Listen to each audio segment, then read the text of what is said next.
The Cataphract, the super heavy tank of the ancient world. These elite armored horsemen were famous for smashing through enemy lines, rallying troops in the chaos of battle, and even going head-to-head with war elephants. Their legacy spans centuries and crosses multiple civilizations, eventually influencing the knights of medieval Europe. It's an enormous, fascinating story, far too much for a single video. Today, we're zooming in on one chapter of that story, the Roman Cataphracts from the 1st to the 5th centuries AD.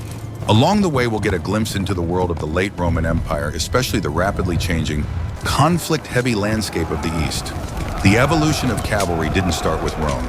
Though, long before the legions even thought about armored horsemen, the peoples of the eastern steppes, plateaus and open plains were shaping the future of mounted warfare.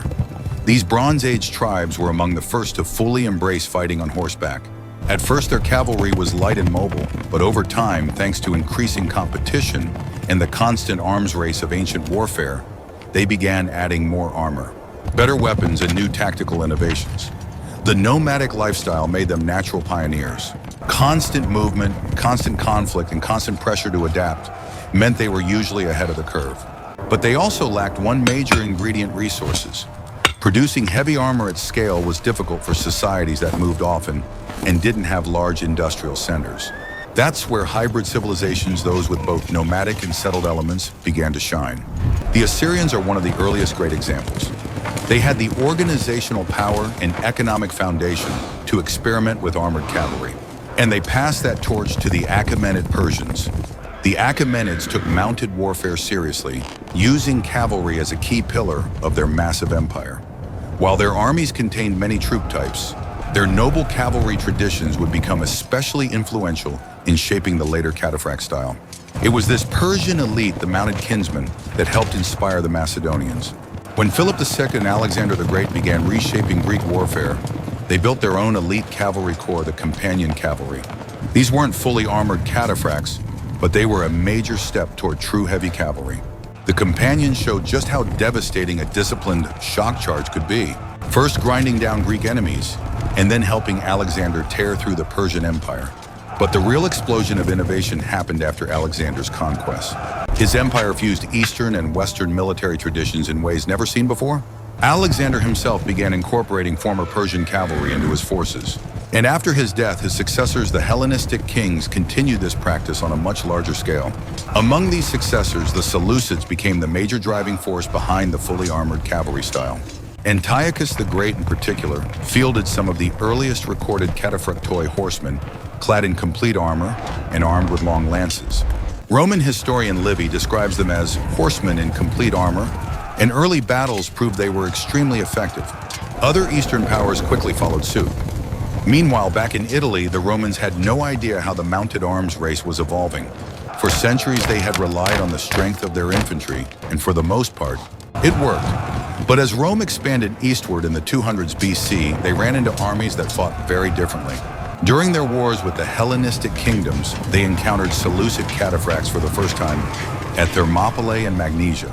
These heavy units were intimidating, but the terrain and battle conditions kept them from fully unleashing their potential. That luck didn't last, as Roman expansion pushed deeper into the territory of steppe-influenced powers. The legions began facing militaries built almost entirely around cavalry. The most dangerous of these were the Parthians. And when Rome finally clashed with them in the 1st century BC, the results were disastrous. The Battle of Carrhae in 53 BC became one of Rome's greatest military humiliations. 7 legions marched confidently into the open desert, only to be surrounded by a mere 1,000 Parthian cataphracts and 9,000 horse archers.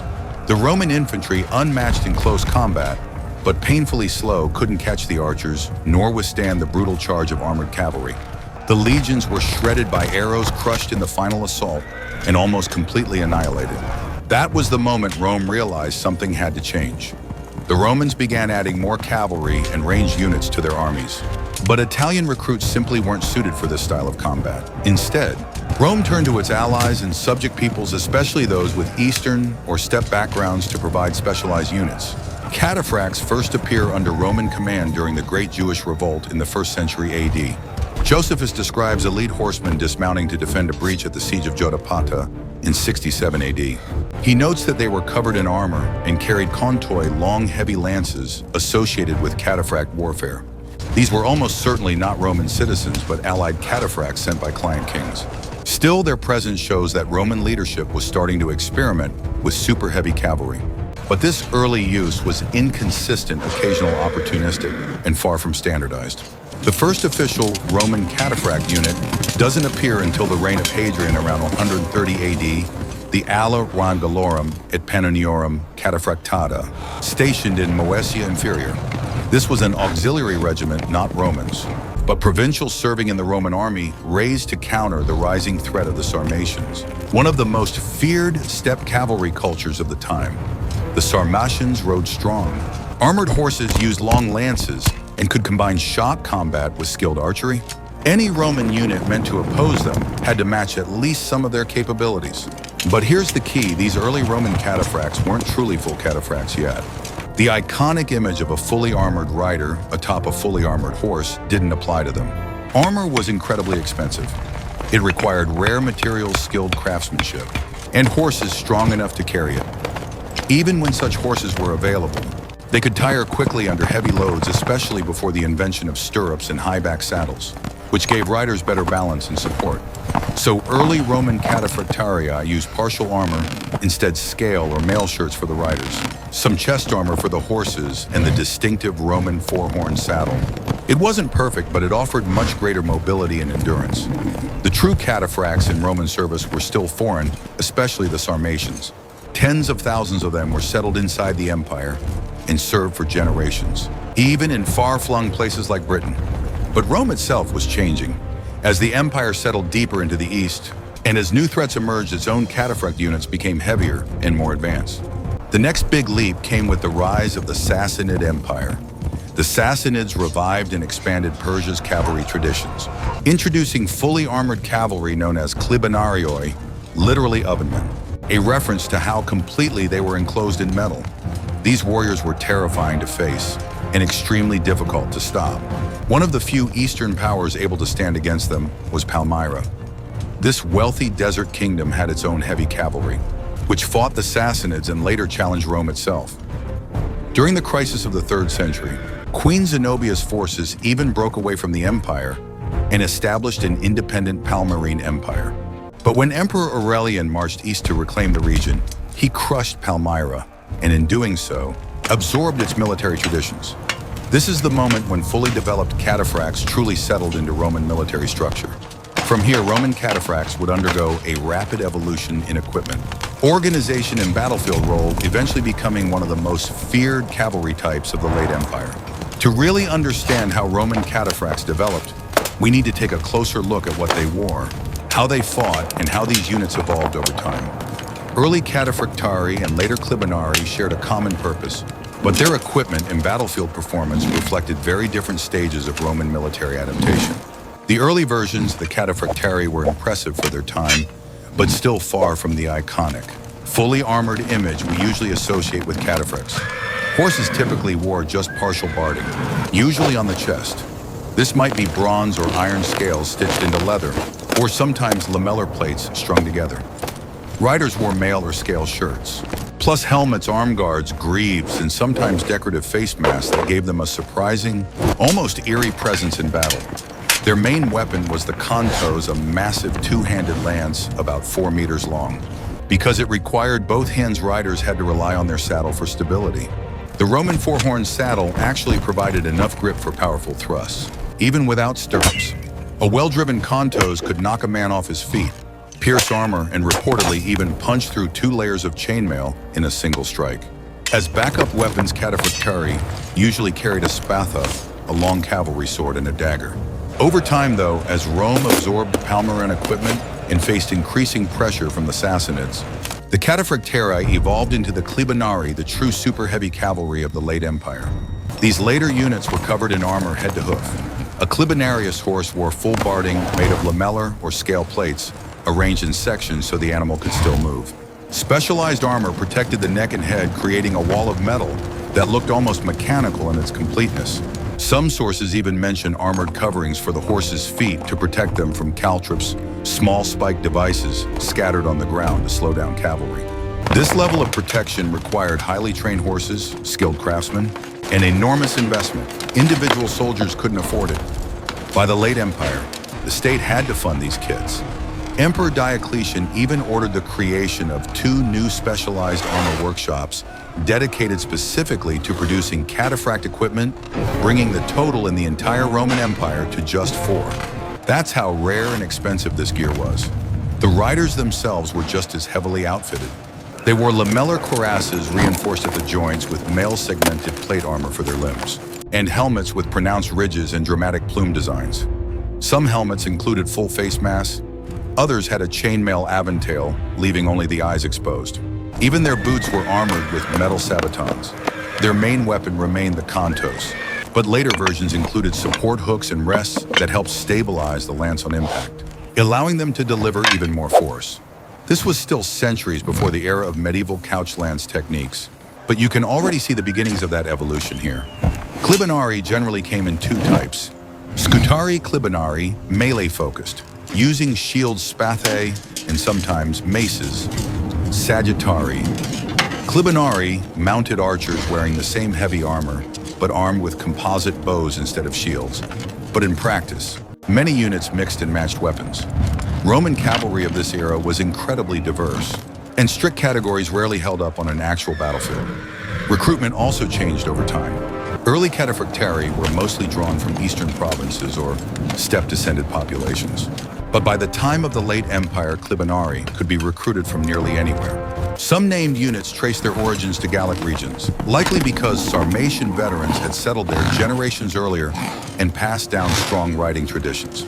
Even so, you couldn't just raise a cataphract unit quickly. It took years to train good cavalrymen, even longer to train the horses, and even longer to fabricate the armor. One preserved military record, that of Serapion, a Romano-Egyptian cavalry officer from the late 4th century, reveals that it took a full decade of outstanding service just to be considered for promotion into a cataphract unit. These weren't just elite troops, they were the elite of the elite. Because of this intense training and high cost, cataphract units were always small. A typical unit had around 300 riders commanded by an officer and jointly led by decurions, leaders of squads of 8 men.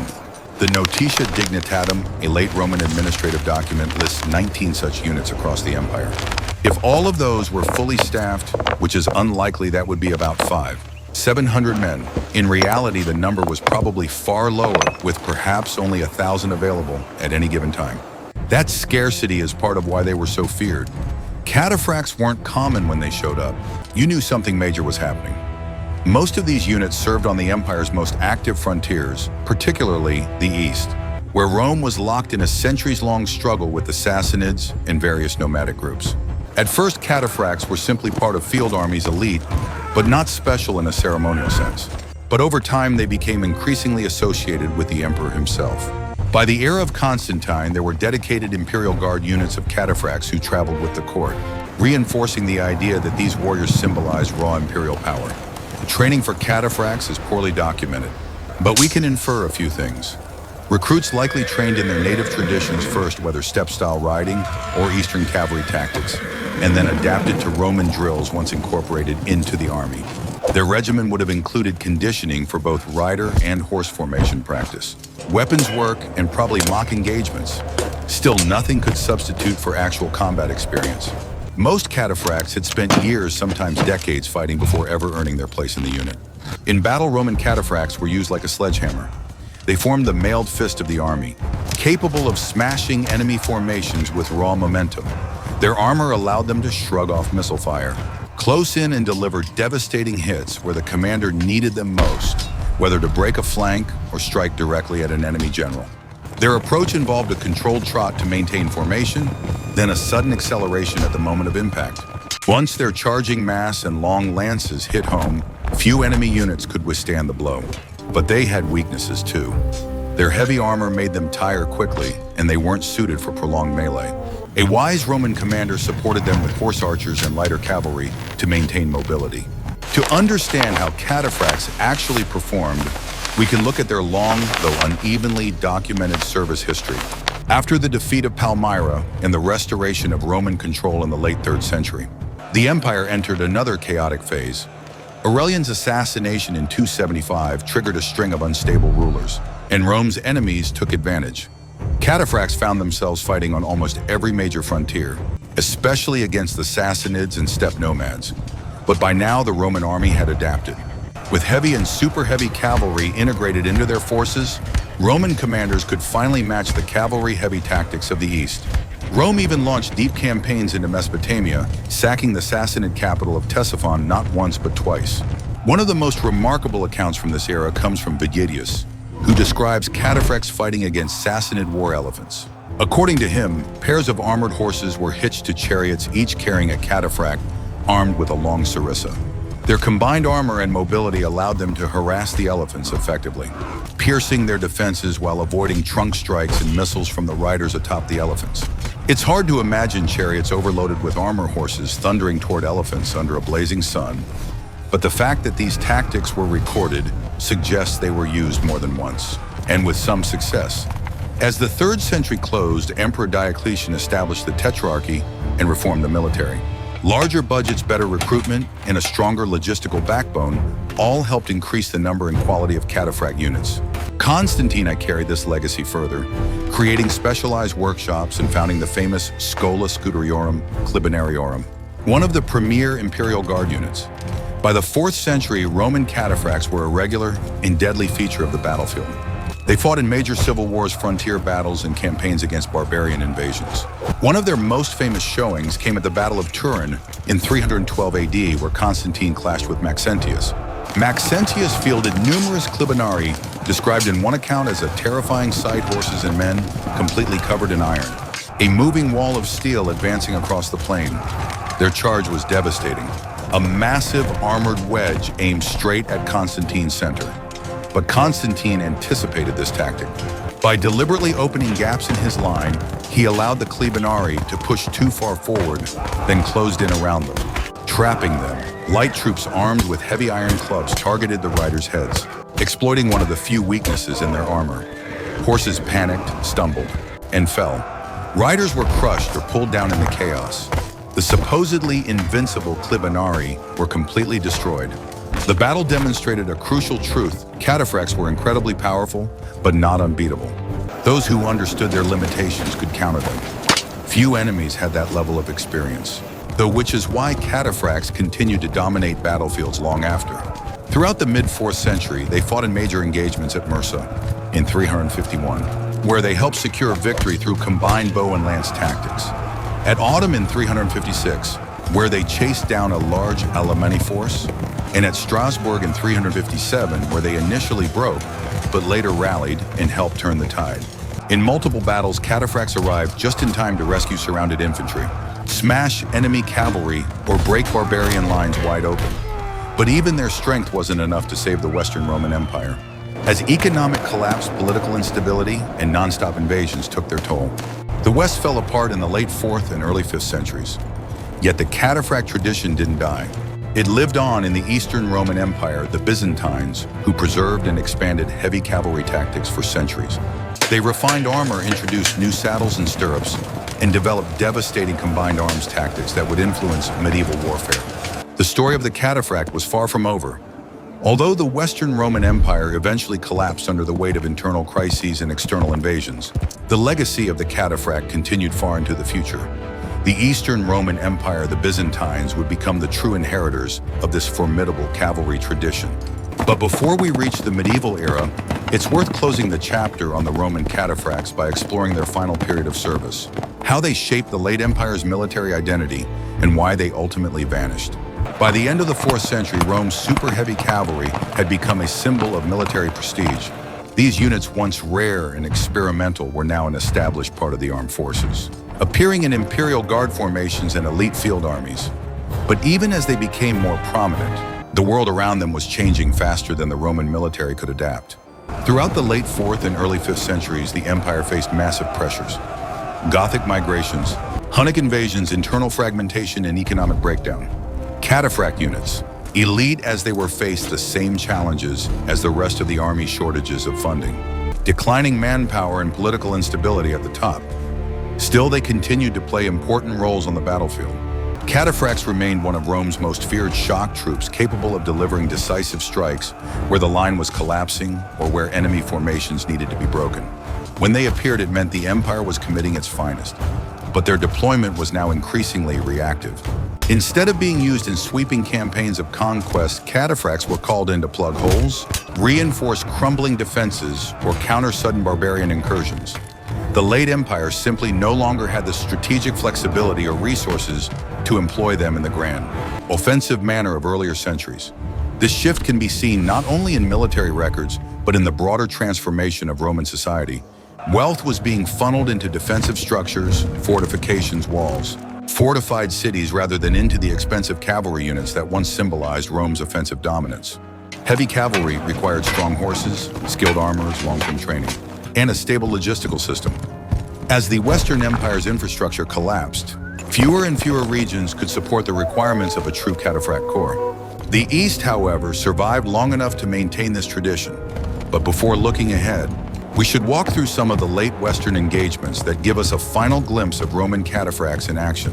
One of the last major moments in which they played a significant role came in battles against various barbarian coalitions pressing into Roman territory. Although details or fragmentary records show cataphracts intervening in ambushes, breaking enemy cavalry wings, and saving surrounded infantry formations. A tactic frequently mentioned involves cataphracts holding back until the moment of maximum danger, then charging in with such force that enemy lines buckled instantly. Their ability to deliver that critical hammer blow was often the deciding factor between survival and annihilation. But even their power couldn't stop the flood. By the time of Rome's final collapse in the late 4th and early 5th centuries, cataphract units had become scarcer under strength and increasingly regional in identity. The empire that had once carefully crafted, funded, and maintained them could no longer support these elite formations consistently. Yet this was not the end of their story. The Eastern Empire preserved the structures, tactics, and institutional knowledge that kept heavy cavalry alive. Unlike the West, Constantinople still had strong cities, intact economic networks, and access to the horse-breeding regions needed for maintaining armored cavalry. Over the following centuries, the Byzantines not only preserved the cataphract tradition, but elevated it, combining the Roman foundation with innovations introduced through contact with steppe peoples, Persians, and eventually the Islamic caliphates. By the Byzantine period, the descendants of Rome's cataphracts, known by various names, sometimes still cataphractoi, would participate in some of the most dramatic cavalry charges of the medieval world, setting the stage for the rise of knights and armored cavalry across Europe. But let's return to the Romans themselves, because their cataphracts deserve a clean and illuminating conclusion. Cataphracts had always been a niche part of the empire's military machine niche, in the sense that they were expensive, specialized, and limited in number. They were never meant to replace the legions, nor the lighter cavalry types that scouted, harassed, and chased down fleeing enemies. Instead, they played a very specific role to act as Rome's mailed fist, the unstoppable force that could turn the tide in the most desperate moments. To maintain that role, cataphracts required excellent breeding stock for powerful, enduring horses, highly skilled armorers capable of crafting and maintaining scale and lamellar armor, experienced riders willing to devote years of training to master heavy cavalry combat, significant state investment to fund workshops, equipment, and horses. All of these demands made the cataphract a rare and prestigious soldier. When they rode to battle, they didn't just represent military capability, they represented the wealth, organization, and technological sophistication of the empire itself. A fully armored cataphract was a statement, a psychological weapon, a moving symbol of Rome's determination. That symbolism is part of why cataphracts continue to appear in imperial ceremonies, imperial bodyguards, and elite armies up until the very end. Even as the West declined, emperors valued their visual and political power. Nothing quite communicates imperial authority like a column of armored cavalry gleaming in the sun. Their battlefield effectiveness, however, depended on specific conditions. Cataphracts excelled on open terrain where they could build momentum. They struggled in forests, marshes, rough ground, and tight urban environments. Enemies who understood this could counter them with terrain choices, ambush tactics, or light infantry equipped to target their horses. The Battle of Strasbourg in 357 AD is an excellent example. Roman Cataphracts initially smashed into the Alemanni with devastating effect. But in the swirling melee, Alemanni skirmishers slipped underneath the larger horses, hamstringing them and pulling down the riders. Cataphracts were vulnerable once static, a weakness their enemies learned to exploit. Yet even then, their discipline allowed them to retreat, regroup, and return to the fight, ultimately helping secure victory. Despite these vulnerabilities, the psychological impact of a cataphract charge was enormous. Few ancient armies could remain calm as a wall of metal-clad riders thundered toward them with long contos lances leveled at their faces. The shock value alone could rout less experienced troops. By the end of the 4th century, cataphracts had cemented their place in Roman warfare.